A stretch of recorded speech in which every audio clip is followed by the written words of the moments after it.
이 코로나 재난의 기간은 시험의 기간입니다. 무엇보다도 우리가 참된 예배자인가를 시험 받는 기간입니다.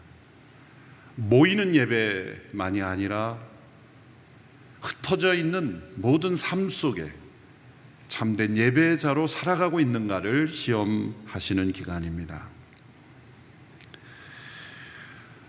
우리는 모이는 예배를 깊이 사모합니다만 이사야 말씀대로 함께 모여 드린 예배조차도 마당만 밟는 예배인가? 헛된 재물을 내게 가져오지 말라, 내가 가증히 여긴다고 책망하시는 그런 예배는 아니었는가? 많은 숫자가 모일수록 더 참된 예배인가? 우리가 하나님 앞에 깊이 돌이키며 묵상해 나가야 합니다.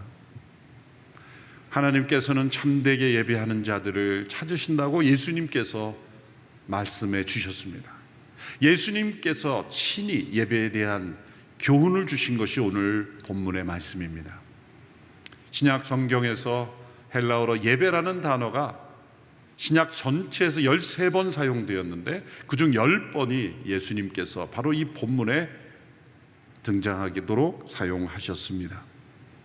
놀랍게도 이 교훈은 우물가의 한 사마리아 여인과 예수님께서 나누는 대화 가운데 등장한 말씀입니다.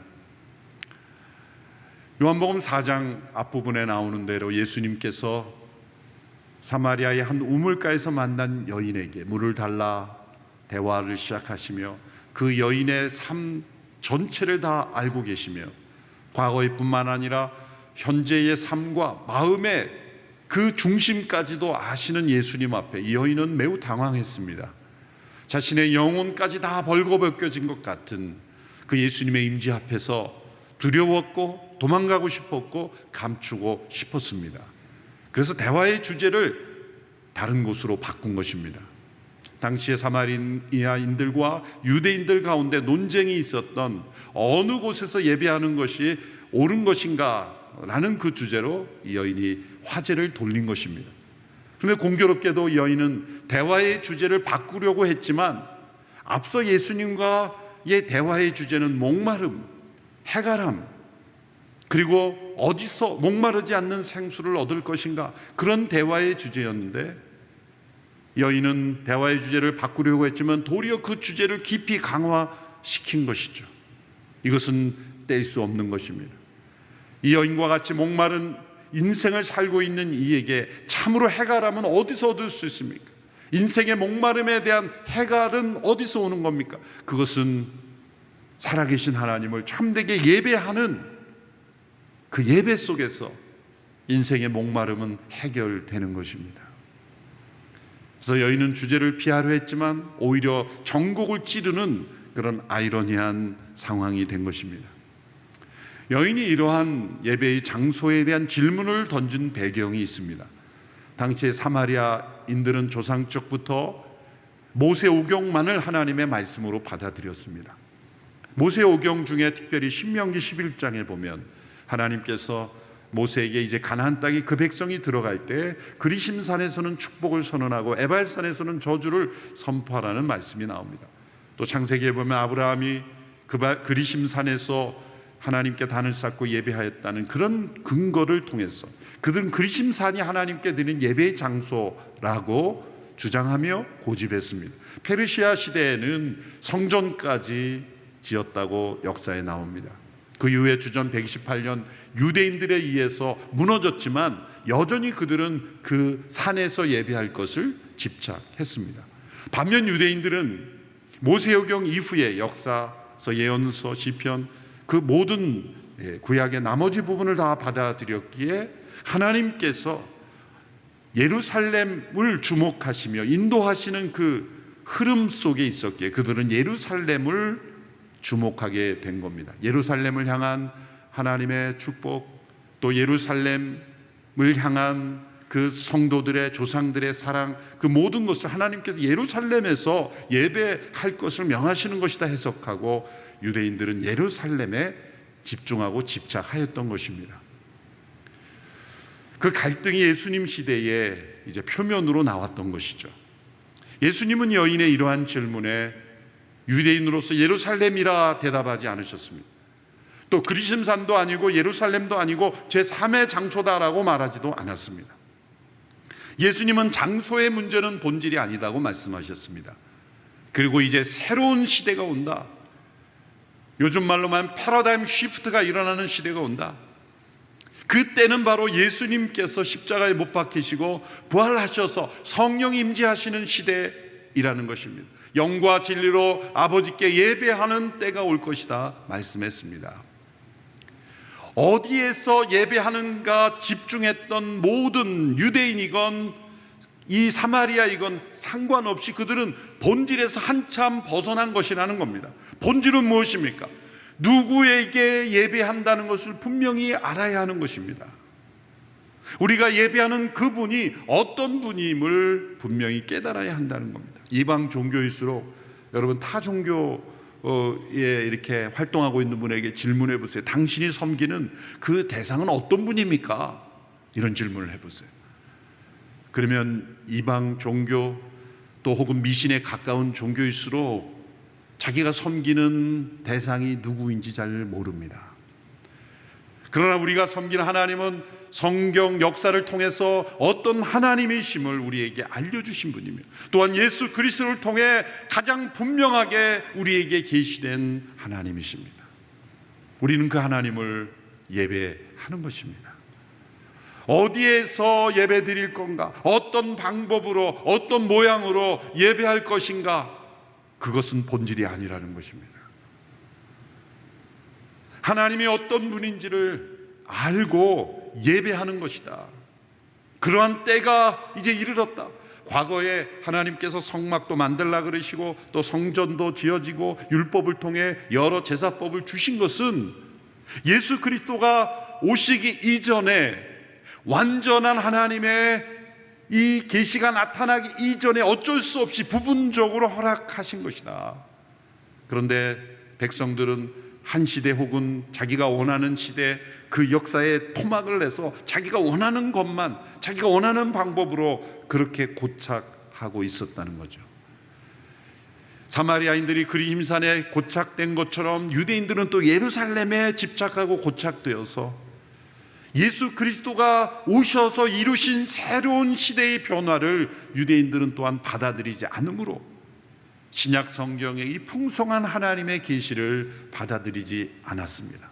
그러므로 사마리아인이나 유대인이나 똑같은 모습이라고 예수님은 지적하는 겁니다.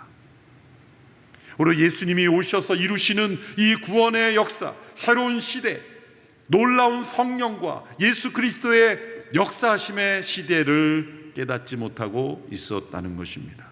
그래서 예수님께서 오늘 본문 23절 24절에서 참되게 예배하는 모습이 어떤 모습인가를 구체적으로 설명해 주셨습니다. 23절 24절의 말씀을 우리 한 목소리로 함께 읽겠습니다. 시작. 이제 참되게 예배하는 사람들이 영과 진리로 아버지께 예배 드릴 때가 오는데 지금이 바로 그때다.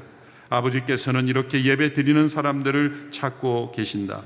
하나님은 영이시니 하나님께 예배 드리는 사람은 영과 진리로 예배 드려야 한다. 요한복음에 나타난 예수님의 말씀 속에 해야 한다, 반드시 해야 한다라는 당위성을 말씀하신 단어가 3개 나옵니다. 첫째는 니고데모에게 하신 말씀, 거듭나야 한다. 요한복음 3장 7절에 거듭나야 한다. 거듭나지 아니하면 하나님 나라에 들어갈 수 없기 때문이죠. 영원한 생명을 얻을 수 없기 때문이죠. 거듭나야 합니다. 두 번째로 예수님께서 십자가에 못 박히신 사건을 인자가 들려야 한다. 요한복음 3장 14절에서 말씀하셨습니다. 예수님의 죽음의 필연성을 말씀하는 겁니다. 온 세상의 죄악을 대속하는 대속제물이 필요하다. 그리고 예수님이 그 죽음을 위하여 오셨기 때문에 나는 죽임 당해야 한다. 예수님의 죽음은 필연적이라는 것을 예수님 말씀하시고 그때를 향하여 예수님은 나아가셨던 거예요. 그리고 세 번째가 4장 24절에 예배 드려야 한다. 영과 진리로 예배 드려야 한다. 이 세 가지 절대적인 당위성은 서로 연결되는 것입니다. 거듭남과 십자가의 복음과 예배, 참된 예배, 이것은 연결되고 한 문장으로도 만들어지는 겁니다. 십자가의 복음으로 거듭난 영혼은 참된 예배자가 되어야 된다는 겁니다. 십자가의 복음으로 거듭난 영혼만이 또한 참된 예배자가 될 수 있다는 것이기도 합니다. 그러면 어떻게 예배할 것인가? 왜 이 예배가 가능한 것인가?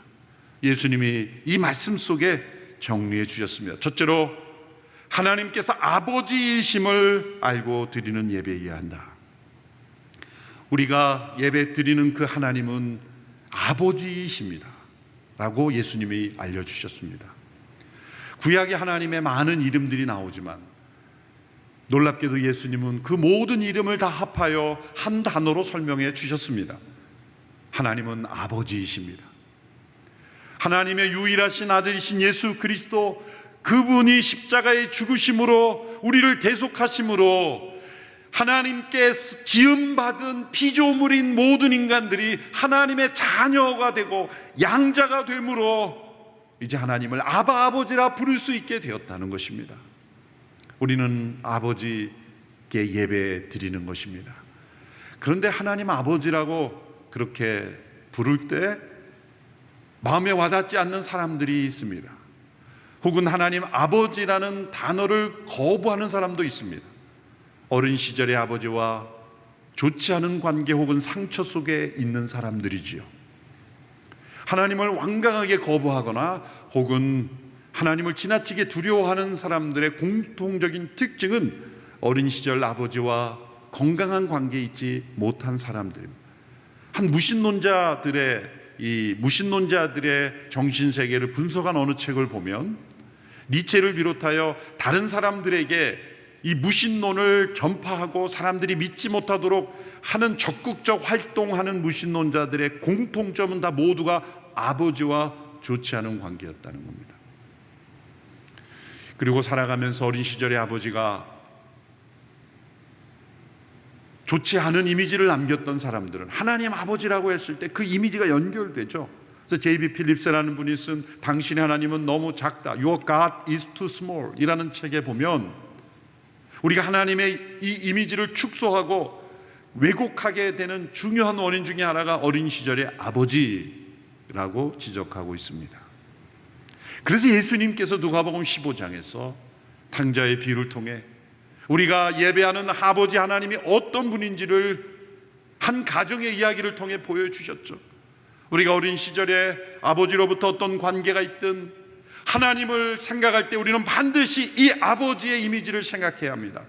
그것은 집을 나간 아들이 아버지를 배반하고 아버지를 모욕시키고 아버지를 상처 준 그 아들이 허랑방탕하여 죄악 가운데 살아가고 있던 아들이 집에 돌아왔을 때 배가 고파서 돌아왔겠죠. 살기 힘드니까 돌아왔겠죠. 사실 자신이 아버지의 마음을 얼마나 아프게 해드렸는가 회개하고 돌아왔다는 근거는 성경에도 없어요.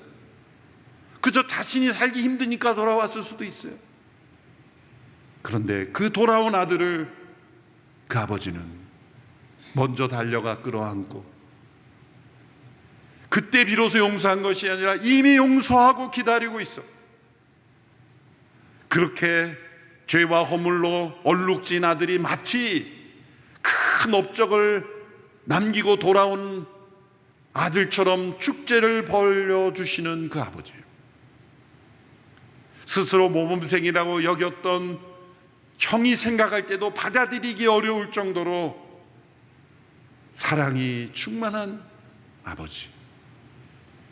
그 아버지가 우리가 예배하는 하나님이십니다. 십자가를 통해 우리를 용서하기를 무한하고 완전한 용서를 베푸시는 하나님이십니다. 하나님은 우리가 회개할 때 비로소 용서하시는 아버지가 아니라 예수 그리스도의 십자가 안에서 이미 용서하고 기다리시는 아버지예요. 우리가 회개한 시점에 용서가 시작되는 것이 아니라 예수 그리스도의 십자가의 죽음으로 이미 용서하고 기다리고 계신 아버지예요. 그러므로 우리가 언제든지 아버지께 나아가 용서받을 수 있는 거예요. 그것이 어떤 모습이든 어떤 떼건 아버지는 우리를 끌어안고 환영하고 기뻐하고 또한 그 기쁨을 함께 축제로 나누시는 아버지. 그런데 우리 인간의 마음속에는 이 타락된 양심이지만 양심이 있어서 그 아들이 돌아왔을 때 아버지 저는 아들이라 일컬음을 받지 못하기에 그저 종으로 여겨도 됩니다라고 하는 게 일종의 양심이죠. 그런데 양심이 아버지를 나아가는 가로막는 길이 될 수도 있어요. 양심이 작동할 때는 작동을 안 하고 불필요한 때 작동하는 거예요. 진짜 양심이 있으면 아버지를 떠나지 말았어야죠. 그런데 아버지를 떠날 땐 양심은 무시해버리고 아버지께 돌아와서는 또 그 양심이 살아나서 가로막는 거예요. 그러니까 이런 겁니다. 예배 자리로 나올 때 오랫동안 예배와 상관없이 사는 사람은 아유 제가 양심이 있지 어떻게 오랜만에 나가? 양심을 잘못 사용하는 거예요. 아마 이 코로나 기간이 지나서 다시 정상화돼도 내가 그동안도 예배 안 드렸는데 양심이 있지 또 예배 드린다고 나갈 수 있나? 그 잘못된 양심이에요. 우리 아버지 하나님은 우리가 그동안 어떻게 하나님을 멀리하였는지 그것을 기준으로 우리를 대하시는 분이 아니세요. 예수님께서 우리에게 알려주신 이 아버지께 우리가 예배 드린다는 것은 얼마나 이 예배가 감격스럽고 얼마나 기쁨의 시간인지 알 수가 없습니다. 사랑이 충만하시고 용서하기를 기뻐하시고 우리를 끌어안으시는 그 아버지께 드리는 예배이다. 그러므로 이 예배는 우리에게 참으로 기쁨의 시간인 거예요. 또한 하나님은 둘째로 영이심을 알고 드리는 예배라고 말씀했습니다. 하나님은 영이시니 예배하는 자가 영과 진리로 예배할지니라 말씀했습니다. 하나님이 영이시라는 것은 보이는 모든 세상보다 더 우선하는 것이 영적 세계라는 겁니다. 보이지 않는 세계라는 것입니다. 영이신 하나님께서 보이는 모든 만물을 창조하신 분이기에 우리의 눈으로 보는 모든 세상을 통치하고 지배하고 영향을 미치는 것은 보이지 않는 영의 세계라는 겁니다. 그러므로 보이지 않는 천사도 존재하고 악령도 존재하고 우리 보이는 물질의 세계 그 위에서 영의 세계가 이 보이는 세계를 통치한다는 걸 알아야 됩니다. 우리 인간도 하나님께서 창조하실 때 영과 혼과 육으로 창조하셨습니다. 이분으로 말하면 영과 육체로 할 수 있지만 세분하면 영, 혼, 육이죠. 그런데 원래 인간은 하나님이 창조하실 때는 영이 하나님과 교통하여 영이신 하나님과 인간의 영이 교통함으로 우리의 혼과 육이 영을 따라가도록 지원받은 거예요. 그것이 말씀에 순종하는 겁니다. 영이 하나님의 말씀을 순종할 때 우리의 정신은 온전하게 되고 우리의 육은 경건하고 하나님을 기쁘시게 하는 삶을 살게 되는 거예요. 그런데 말씀에 불순종했을 때 우리의 영이 죽게 되고 그러므로 우리의 영은 혼은 혼미하게 되고 그리고 우리의 육은 타락하게 된 거예요. 그래서 영이 육을 끌어가는 인생이 아니라 육이 영을 끌고 가는 인생이 되는 거예요. 육이 혼을 끌고 가고 혼이 영을 끌고 가고 영이 죽었기 때문에 그러한 육적 인간이 되어버리는 것이죠. 하나님은 영이시니 영과 진리로 예배해야 된다는 것이 어떤 의미입니까? 하나님이 영이신 하나님이 우리 인간을 영적인 존재로 지었고 하나님의 형상대로 지었다는 것은 하나님과 교통할 수 있는 존재, 교제할 수 있는 존재로 지음받았다는 거예요. 우리에게 눈과 귀와 코와 손과 발이 있는 것은 하나님 영이신 하나님께서 들으시고 보시고 판단하시고 결정하시고 행동하시는 하나님이시라는 거예요. 하나님이 영이시니까 어떤 관념처럼 정적으로 가만히 계시는 그런 분이 아니라는 겁니다. 우리 인간에게 영적인 존재로 만드신 그 하나님께서 우리에게 그 기능을 넣어주신 것은 하나님께서 그러한 분이시라는 것을 우리가 알고 그것과 그 하나님과 교통하도록 하기 위해서 우리에게 그 기능을 넣어주시는 거예요. 시편 94편 9절에 귀를 지으시니가 듣지 아니하시랴 눈을 만드시니가 보지 아니하시랴. 하나님은 그 눈으로 우리 자녀들을 살피시며 역사를 살피시며 그 강하신 팔로 역사의 주관자가 되시는, 활동하시는 인격자시에요. 하나님이 인격적인 분이라는 말이 어폐가 있는 게 사실이에요. 왜 하나님이 인격적이냐? 우리 하나님을 우리가 할 때, 영적인 하나님을, 영이신 하나님을 우리가 하려고 할 때 인간만이 하나님의 형상대로 지음받았기 때문에 자연의 어떤 피조물을 통해서도 하나님이, 영이신 하나님을 유추할 수가 없어요. 그런데 인간에게 있는 이 기능들, 보고 듣고 판단하고 행동하고 계획을 세우고 실행하는 그 영의 기능을 통해서 우리는 하나님이 어떤 분인지를 상상할 수 있기 때문에 하나님이 인격적인 분이라 그렇게 설명하기 위해서 표현하는 것 뿐입니다. 어쩔 수 없는 표현이죠. 그것은 하나님은 영이시기에 우리는 거듭난 영혼으로, 영이 살아난 영혼으로, 그 영이 하나님을 만나고 교제하고 그 음성을 듣고 하나님께 찬양함으로 그 하나님의 능력을 덧입을 수 있다는 거예요. 하나님의 영이시라는 것은 우리의 육체적 죽음이 우리의 존재의 끝이 아니라는 겁니다. 하나님은 영이시기에 영원하신 분이며 인간에게도 영이 있기에 인간의 영은 영원합니다. 우리의 육체는 죄로 말미암아 영과 분리되어 흙으로 돌아가지만 우리의 영은 소멸되지 않습니다. 신학자들 가운데는 인간의 영혼도 소멸된다고 주장하는 분들인데 매우 위험한 주장이죠. 무로 돌아간다. 잘못된 신학이죠. 우리의 영은 잠시 예수님이 다시 오실 때까지, 부활의 이 영원한 몸을 입을 때까지는 영의 상태로 존재하지만 우리는 영원한 존재예요. 그래서 우리는 죽음을 두려워하지 않는 것입니다. 죽음이 새로운 시작인 것입니다. 그 영이신 하나님을 알고 예배 드리는 것, 이 예배는 영원히 지속되는 예배인 것이에요. 세 번째로, 그 영이신 하나님께 우리는 영과 진리로 예배 드린다는 것입니다. 여기서 영이란 인간의 영혼이 아니라 하나님의 성령을 의미하고, 뒤에 진리는 예수 그리스도, 진리 되신 예수 그리스도를 의미하는 것입니다. 타락한 인간의 영혼으로 하나님을 참되게 예배할 수 없게 우리는 성령의 인도하심에 사로잡혀야 돼요. 진리 되신 예수 그리스도, 그분 안에서 우리는 예배해야 하는 것입니다. 우리가 왜 모여야 합니까? 하나님은 영이시니까 이제 어디서든 그냥 예배 드리면 되네, 굳이 교회가 필요한가?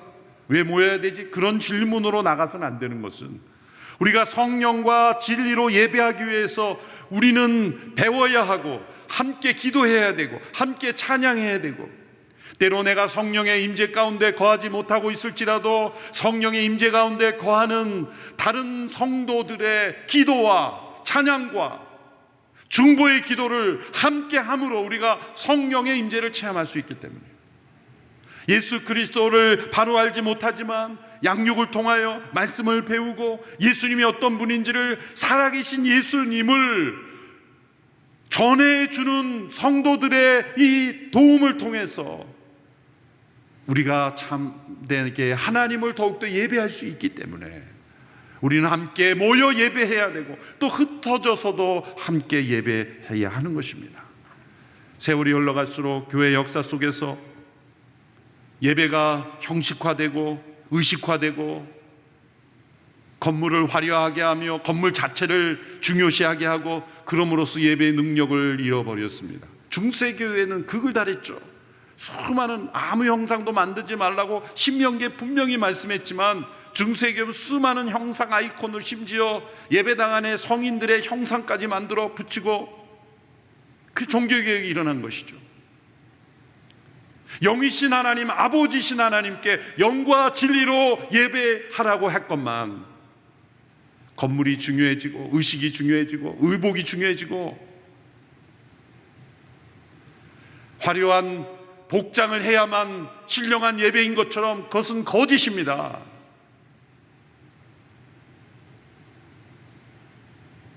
또한 어떤 형식을 지켜야만 참된 예배인 것처럼, 그것도 참된 예배가 아닙니다.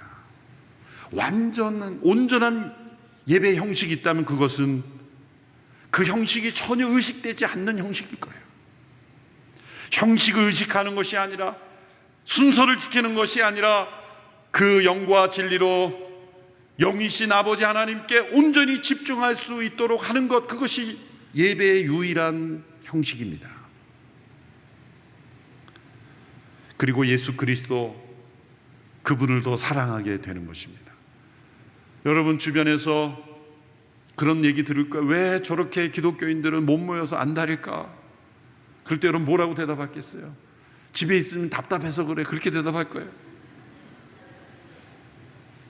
그게 예배하고 싶은 이유입니까? 답답하면 공원으로 가시면 돼요. 예수 그리스도 때문입니다. 내 안에 계신 예수 그리스도, 그분을 나 홀로 예배할 뿐만 아니라 수많은 성도들이 함께 예수 그리스도의 이름을 높여드리고, 또 내가 알지 못했던 예수 그리스도 그분을 다른 분들을 통해 내가 듣고 함께 격려받고, 우리 모두가 예수 그리스도 안에 있음을 확인해야 하기 때문에 우리는 모여야 하는 거예요. 여러분, 이제 99명까지 이렇게 예배 때마다 모일 수 있지만 철저하게 모든 예배 때마다 99명, 취소하면 반드시, 또 계획이 바뀌면 반드시 취소하세요. 가볍게 여기지 마세요.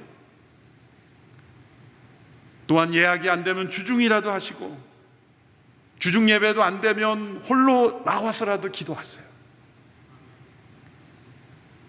릴레이로 계속 기도하는 운동이 오늘 교회 안에 일어날 수 있게 되기를 바랍니다. 여러분, 마스크 쓰고 교회에 와서 조용히 기도하는 것이 여러분 식당에 가는 것보다 100배, 1000배 안전합니다. 잘못 생각하는 성도들이 있는 것 같아요. 예배당 근처만 오면 바이러스가 달려드는 것처럼. 아주 심각한 잘못된 생각이에요. 그리고 여러 식당, 쇼핑, 문화시설은 자유롭게 다니면서, 정치하는 분들을 보면 참 뉴스를 볼 때마다 기가 막혀요. 예배는 이렇게 그냥 극도로 제한해 놓고 각 정당에 보면 모인 데 바글바글 모여 있어요. 거리두기도 없어요.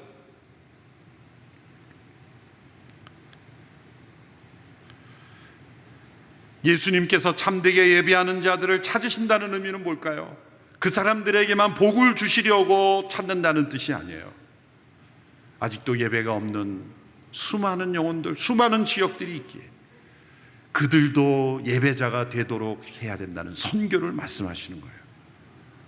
예배가 없는 곳에 예배가 있도록 하는 것, 그것이 선교죠.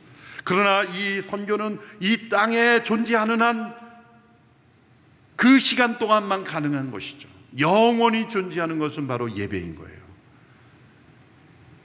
그래서 궁극적인 목표는 예배자로 만드는 겁니다. 선교란 예배자를 만드는 거죠. 예배가 없는 곳에 예배를 만드는 것입니다.